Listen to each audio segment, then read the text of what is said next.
예레미야 28장 우리 1절에서 11절의 말씀을 읽습니다. 제가 먼저 한 절 읽겠습니다.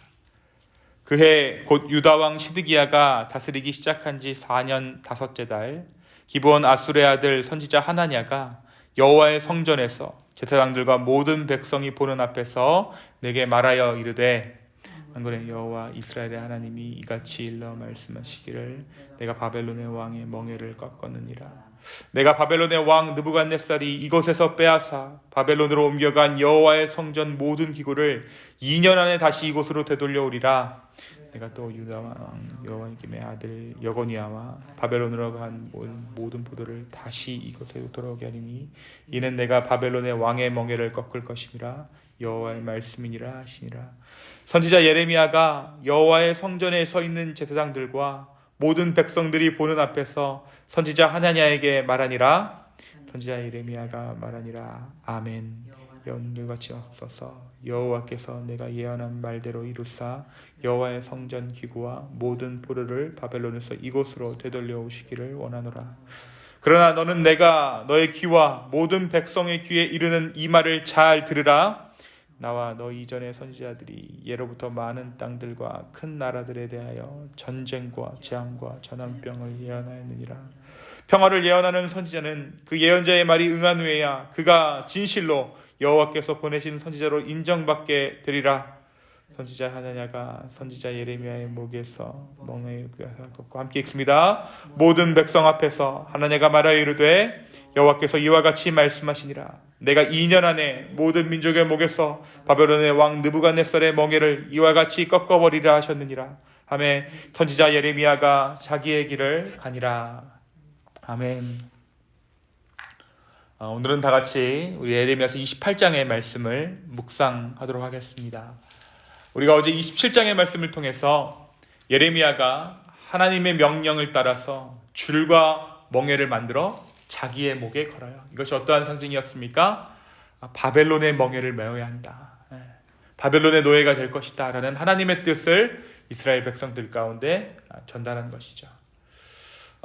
이 메시지는 유다왕 시드기야를 보러 온 사신들에게 나아가서 예레미야가 전했던 일종의 퍼포먼스와 함께하는 예언이었습니다. 자기 몸에 멍에를 메고 그들에게 그 말씀을 전했던 것이죠. 이 땅을 바벨론의 왕 느부갓네살의 손에 주겠다. 바벨론의 왕의 멍에를 매지 않는 백성과 나라는 내가 그들을 멸망하기까지 칼과 기근과 전염병으로 그들을 벌할 것이다. 예레미야 선지자는 시드기야 왕에게도 직언합니다. 바벨론 왕의 멍에를 목에 메고 그와 그의 백성을 섬기소서. 그리하면 하나님께서 당신과 이 백성을 살려줄 것입니다 라고 이 시드기야 왕에게 나아가서 지금 예레미야가 직언했습니다. 바벨론에게 항복하라는 하나님의 말씀을 전달한 것이지요. 그런데 이와는 반대로 이 시드기야 왕의 판단을 흐리게 했던 것이 누구입니까? 바로 거짓 선지자들이었어요. 거짓 선지자들은 바벨론의 왕을 섬기게 되지 않을 것이다. 모든 성전 기물들이 되돌아오게 될 것이다 라고 거짓 예언을 선포합니다. 평화의 메시지를 전한 것이죠. 하나님께서는 이때에도 예언하는 선지자의 말을 듣지 말라라고 말씀하십니다. 또한 하나님의 말씀을 순종하지 않을 경우에는 여호야김 왕 집권 시기에 바벨론으로 빼앗기지 않고 남아있던 왕궁과 성전의 모든 기물들마저 다 빼앗기게 될 것이다. 모조리 빼앗기게 될 것이다 라고 하나님께서 하나님의 뜻을 예레미야 입술을 통해 다시 한번 전달하십니다. 오늘 본문 28장은 27장과 연결되어져 있는 장이에요. 27장에 예레미야 선지자를 통해 거짓 선지자에 대한 경고를 하셨죠.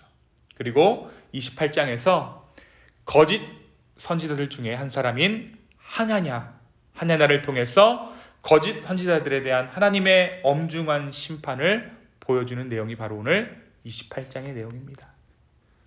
이 예레미야 선지자와 이 하냐냐 선지자는 하나님의 성전에서 제사장들과 모든 백성들이 보는 앞에서 말하기 시작해요. 대화하기 시작합니다. 서로가 받은 하나님의 예언이 어떠한 것인지 서로가 이야기하기 시작해요. 하나냐 선지자는 무엇을 전했습니까? 오늘 말씀에 보니까 2년 안에 모든 것이 원상복구될 것이다. 모든 것이 다 돌아오게 될 것이다. 우리 4절에 보니까 어떻게 나옵니까? 내가 유다의 왕 여호야김의 아들 여고니아와 바벨론으로 간 유다 모든 포도를 다시 이곳으로 돌아오게 하리니 이는 내가 바벨론의 왕의 멍에를 꺾을 것임이라. 여호와의 말씀이니라 하시니라. 그러니까 하나냐는 모든 포로들도 돌아올 것이고 모든 기구를 2년 안에 다시 이곳으로 되돌려올 것이다 라는 하나님의 메시지를 전합니다. 이에 대한 예레미야는 어떻게 반응합니까? 예레미야 반응이 참 흥미롭죠. 이 하나냐 선지자에 대한 예레미야 반응은 아멘입니다. 먼저 아멘을 외쳐요. 왜 예레미야가 이렇게 하나냐의 예언에 아멘으로 화답했을까요? 그것은 이스라엘의 미래가 어둡고 암울하지만 지금 자기가 하나님으로 받고 있는 예레미야의 그 이스라엘에 대한 미래에 대한 메시지가 암울하지만 그래도 하나냐의 말처럼 평안의 시대가 이스라엘에 올 것을 소망하는 마음으로 아멘으로 화답합니다. 누구보다 이스라엘의 평안과 평화를 지금 누가 바라고 있는 거예요? 예레미야가 바라고 있는 거예요. 그래, 너의 말대로 되기를 원한다. 하나님께서 주시는 평안과 평화가 이 민족 가운데, 이 땅의 왕들 가운데 누구보다 내가 지금 원하고 있다. 아멘으로 화답하죠. 또한 이스라엘을 향한 하나님의 심판이 영원한 것은 아닐 뿐더러 그 심판의 목적 또한 그들의 진정한 평화 가운데 있기에 예레미야는 보다 큰 관점에서 아멘으로 화답한 것입니다. 예레미야는 이와 같은 하나님의 예언에 직접적으로 대꾸하지 않아요. 평화를 예언하는 참됨과 선지자의 참됨과 거짓됨의 여부는 그 결과가 나타난 다음에 확인할 수 있다는 이야기만을 전합니다. 뭐라고 이야기하냐면 너가 지금 이야기한 것, 그 모든 것이 응한 후에야 그가 진실로 여호와께서 보내신 선지자로 인정받게 될 것이다. 9절에 보니까 평화를 예언하는 선지자는 그 예언자의 말이 응한 후에야 그가 진실로 여호와께서 보내신 선지자로 인정받게 되리라. 그러니까 여태까지 환란을 예언했던 선지자도 많았고 평화를 예언했던 선지자들이 많았는데 특별히 이 평화를 예언했던 선지자들은 그때 당시에 그 모든 것이 진실로 드러난 것이 아니라 오랜 시간이 지난 후에 그의 말이 응한 것이 드러나게 됐다라는 것이죠. 그래서 지금 이 말이 하나냐 너의 말이 진실인지 거짓인지 지금은 판단할 수 없다. 우리가 시간을 두고 보자라고 예레미야가 대응합니다. 그런데 하나냐가 이 말을 듣고 격분해요. 그래서 예레미야의 목에서 멍에를 빼앗아서 꺾고 모든 백성 앞에서 2년 안에 이처럼 우리 민족의 목에서 바벨론 왕 느부갓네살의 멍에를 꺾으시리라고 단언합니다. 그런데 또 한 번 예레미야가 이러한 하나냐의 행동에 반응하지 않아요. 그리고 자기의 길을 갑니다. 우리 11절 하반절에 어떻게 나옵니까? 선지자 예레미야가 자기의 길을 갔다 라고 기록하고 있어요. 대꾸하지 않은 것입니다. 대응하지 않은 것이에요. 그런데 이렇게 자기 길을 가려던 예레미야에게 하나님의 말씀이 임해요. 하나님의 말씀이 어떻게 임했냐면 하나냐에게 돌아가라. 하나냐에게 돌아가서 하나냐에게 너가 나무 멍에를 꺾었으나 그 대신 쇠 멍에들을 만들었으며 하나님께서 이 쇠 멍에로 모든 나라의 목을 메워 바벨론 왕 느부갓네살을 섬기게 하였으니 그들을 섬기라. 이것이 하나님의 뜻이다 라고 그의 말씀을 전하라고 예레미야에게 명령합니다. 내가 들진 승들도 그들에게 주었다.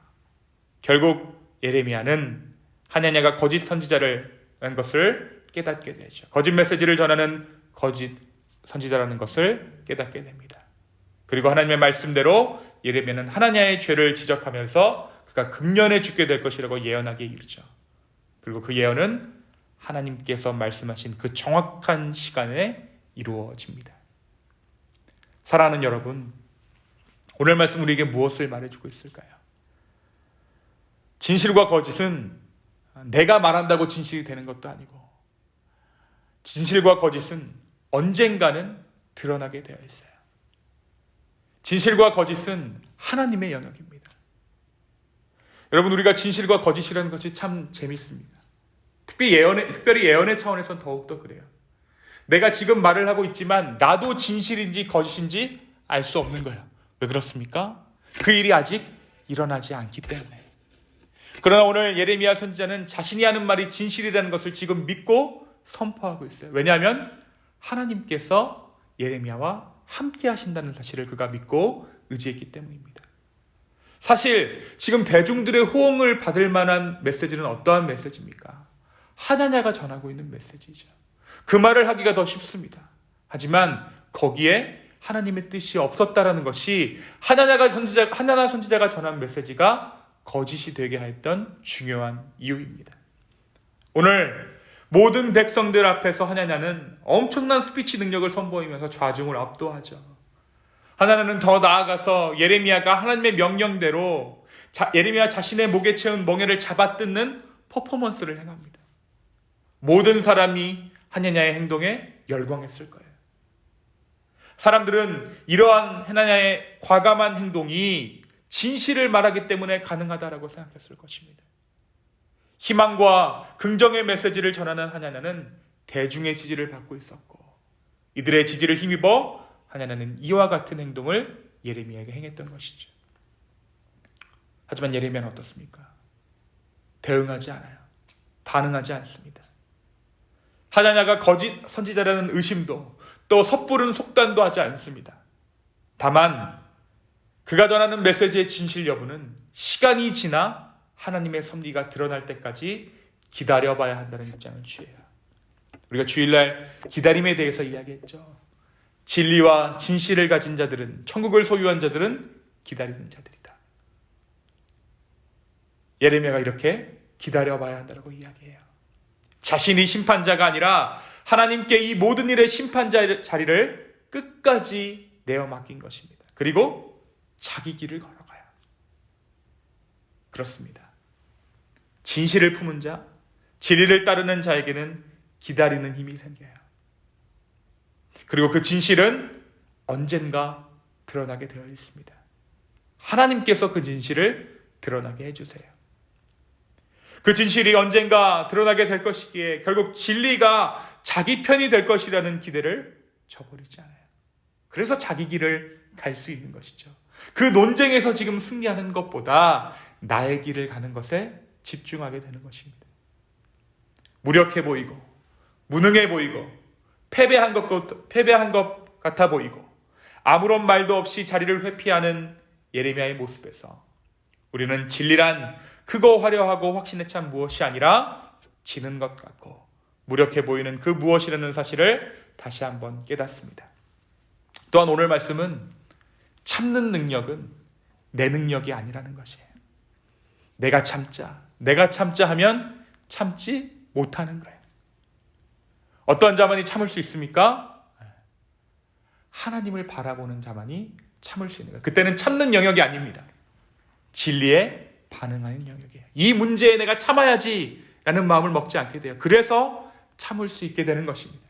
나중에 보니까 참았던 행동이었더라 라는 해석이 가능하게 되는 것이죠. 진리를 아는 사람은 기꺼이 분란의 자리를 피할 수 있습니다. 진리를 아는 사람은 끝까지 겸손할 수 있습니다. 왜냐하면 끝까지 하나님께 반응하는 자이기 때문입니다. 잘 참다가 늘 마지막 퍼즐을 잘못 맞추는 사람은 혹시 진리가 아닌 나의 인내심을 의지하고 있는 것은 아닌지 오늘 아침에 한번 생각해보고 주 앞에 다시 한번 우리가 어떤 상황에 반응하는 것이 아니라 주님께 반응할 수 있는 믿음을 달라고 기도하는 저와 여러분의 이 아침 되기를 예수님의 이름으로 축원합니다. 이 시간 함께 기도하겠습니다. 주님, 오늘 이 예레미야의 말씀을 통해 다시 한번 우리 가운데 우리가 집중해야 할 것이 무엇이고 우리가 반응해야 할 것이 무엇인지 말씀해 주시며 주여 감사합니다. 아버지, 우리가 거짓 예언에 거짓 메시지들에 반응하는 것이 아니라 주께 반응하는 자들 되게 하여 주시옵소서. 진리에 반응하는 자들 되게 하여 주시옵소서. 주님, 수많은 긍정의 메시지가 난무하는 가운데 아버지의 뜻을 따라 주님의 음성을 청종하는 당신의 백성들이 있습니다. 저희들 가운데 믿음 허락하여 주시옵소서. 감사합니다. 이 모든 말씀 살아서 역사하시는 예수님의 이름으로 기도하였습니다. 아멘.